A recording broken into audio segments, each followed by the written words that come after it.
Děti milují stavebnice všeho druhu a tak, když mají možnost něco postavit nebo poskládat, tak neváhají ani minutu.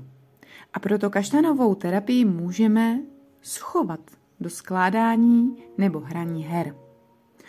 Protože mým cílem této kaštanové mise je nejen vám ukázat, jak využít kaštany pro terapii s dětmi, ale také vám dodat několik informací, které například jako paní učitelka můžete využít ve školce. No, i jako maminka můžete své děti obohatit o zajímavé informace.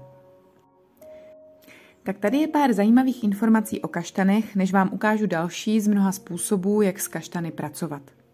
K tvorbě kaštanových staveb stačí jen pár věcí. Zápalky nebo párátka jako spojovací materiál, špejle a třeba také trocha modelíny na připevnění malých detailů. Já jsem použila tavnou pistoli. Stavění z kaštanů může být skvělá týmová aktivita, kde děti mohou spolupracovat, sdílet nápady a pomáhat si.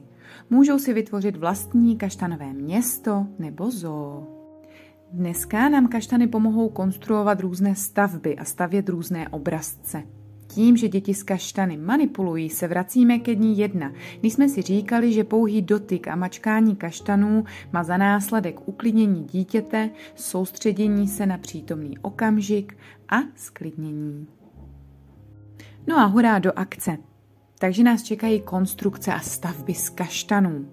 Používání kaštanů k vytváření různých konstrukcí můžeme například pomocí párátek. Podporuje rozvoj kreativity a prostorové představivosti. Je to skvělá aktivita pro děti, aby si procvičili motoriku a tvořivost současně. Dítě se snaží stavbu postavit tak, aby nespadla. Chce to pěknou dávku soustředění a sklidnění. Pokud věž spadne, stejně jako spadla mně, nic se neděje. Pracujte s chybou a vysvětlete dětem, že je potřeba na to jít jinak.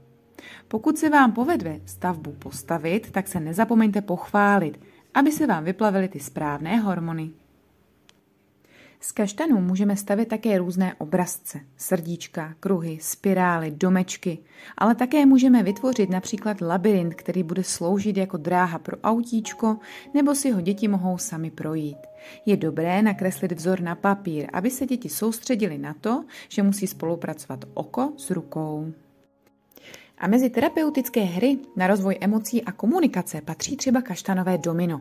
Vytvořte si z kaštanů vlastní domino a zahrajte si hru. Během hry můžete děti podporovat v tom, aby mluvili o svých emocích a situacích, které zažili. Společné hraní může otevřít důležitá témata, která jsou pro děti těžko vyjadřitelná jinými způsoby.